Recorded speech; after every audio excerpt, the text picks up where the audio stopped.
Hi guys, how's it? Kia ora to my Kiwi whanau, g'day to everyone else. Howdy from Texas. Man, I haven't done an opinion video in like a couple of weeks or something.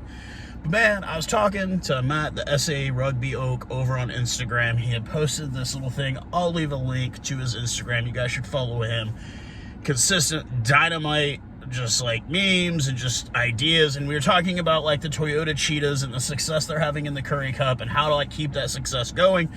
And one of the ideas was have them tour the United States, and it brought up that, remember when Tasman Mako did a tour here? They played in Houston. I was at that game. They also did a game in Seattle, who were the defending MLR champions at the time. And just the amount of support, there were people at the game from everywhere, because it was like the biggest Kiwi Bunnings Mitre 10 Cup at the time team coming and playing the U.S. Now, granted, it was like their B squad. It was like none of the big names, but it's a lot of up-and-coming guys that were trying to get their foot in the door. And it's just like, dude, you know, like he brought up the Toyota Cheetahs should come here. And I'm like, dude, that would be like absolutely crazy to see like Franz and Ruan here in the U.S. or just to see the Cheetahs touring the U.S. Or he also brought up they should tour Japan because it's Toyota, and I agree. And it just got me to thinking, man, like, SA Rugby needs to open their eyes, man. I mean, we are on the verge of becoming a Tier 1 nation. We're going to buy our way into it. We're that wealthy. If SA Rugby was smart, they would be looking at us and being, that's a gold mine, because we want your ability and success at rugby, and you want money, and it works out as a win-win. You know, we should be sending our collegiate grads to go play in South Africa. Your academy boys that aren't quite ready to make that Curry Cup, send them over here to the MLR, man. They're going to love it, dude. And even if, like, say you do a Toyota Cheetahs tour here, the guys that are maybe on the cusp, they may not be making the squad, or they may be making very, very rare appearances in the game. They sign a deal with a club here, and they get to play in the United States, and they'll get to play every game. It's a win-win for both parties, man. Like, we would get premium athletes, you would get premium coin. This is a very wealthy country. Despite what people, this is a very extremely wealthy country. The United States, it's not a total gold mine, but compared to a place, you know, across the world, yeah, this would be a gold mine. I mean, I don't make a grand amount of money, and I'm sitting in a brand new car. You know, I have all the things that I like and all that. This is a country where working hard, you can get what you want. It's not, despite what people younger than me, and even people on the same political spectrum as me, yeah, it is a rigged game, but it's not that rigged. Like, you can figure out how to cheat the game if you need to. There's cheat codes, you know, it's like a video game. Anyways, but like, yeah, like, why is SA Rugby not looking at, like, because you saw what, they're going to argue and say we didn't do it, but you saw what NZ and AU did with Japan. The Sunwolves were rubbish, but they got their foot into Japan before it became a Tier 1 nation. Now you see a lot of big names going on sabbaticals and going and playing in Japan. TJ Perenara, Bowden Barrett. You got Damian McKenzie right now. Brody Retallick. Kieran Reid did it. You know, Sonny Bill, you know, everybody. Ma'anonu went and played for Rico. SA Rugby, dude, look.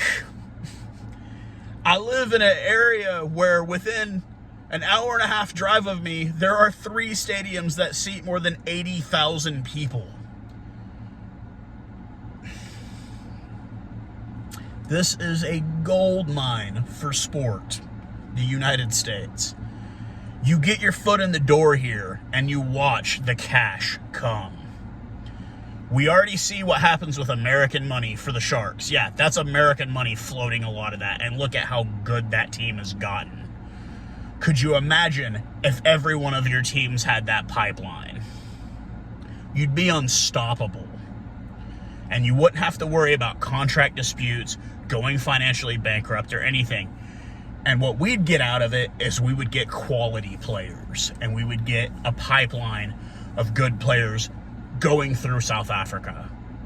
Because the fact of the matter is as much as America tries to emulate and wants to look up to the English, Irish, Scottish way of the game, how many World Cups have those teams won?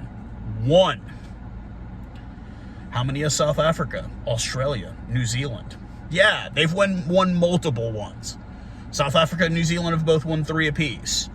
Why are we not emulating that style of the game? Which is what we're starting to do. You're seeing it in Major League Rugby. The teams that are successful are the teams that are emulating the Southern Hemisphere style of game. The teams that don't, you see the results. You look at the teams that have a bunch of English guys. They're not doing great. You look at the teams that have a bunch of Kiwi and Safa boys and Aussie boys. They're doing great. You know, and that's the future. That's the matter of it. And I've brought this up in multiple videos, how I just love Southern Hemisphere rugby. But the fact of the matter is, I love it the most because it's winning. It's a winning style of rugby that's exciting to watch. SA Rugby, you have a gold mine here. We don't want any money. We're not going to ask you for money. Send your games. Do friendlies here, man. Not even playing against... You want to play against the USA Eagles? Fine. We'll play South African A. Or you can send the winner of the Currie Cup here to play the USA Eagles. It would be, obviously, the Toyota Cheetahs this year. They'd probably beat the brakes off of them Eagles. But, like, you've got a gold mine here. Why are you not... Like, I'm not even saying exploit it, but yeah, like, maybe you guys can explain it. Maybe my Safa followers can explain to me why you'd be crazy. It's a gold mine here. You'd get money, we'd get players, we'd get talent. You'd have a way to send boys abroad where you know they're not going to honestly, like, they're not going to want to, some of them will want to stay, obviously, but some of them are going to be like, yeah, hey, I lived in America for a year, played some rugby, it was okay, now I'm coming back home, because I want to play for my national side, or I want to play for my Currie Cup side, or I want to play in the URC, where the money is better, because fact of the matter is the money is still way better than it is in the MLR.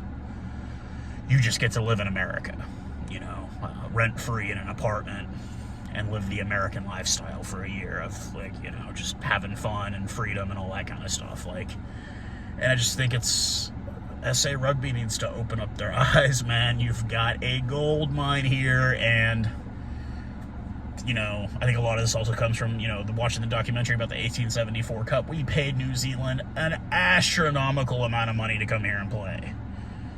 If we paid South Africa that kind of money, they'd probably play multiple games for that kind of money.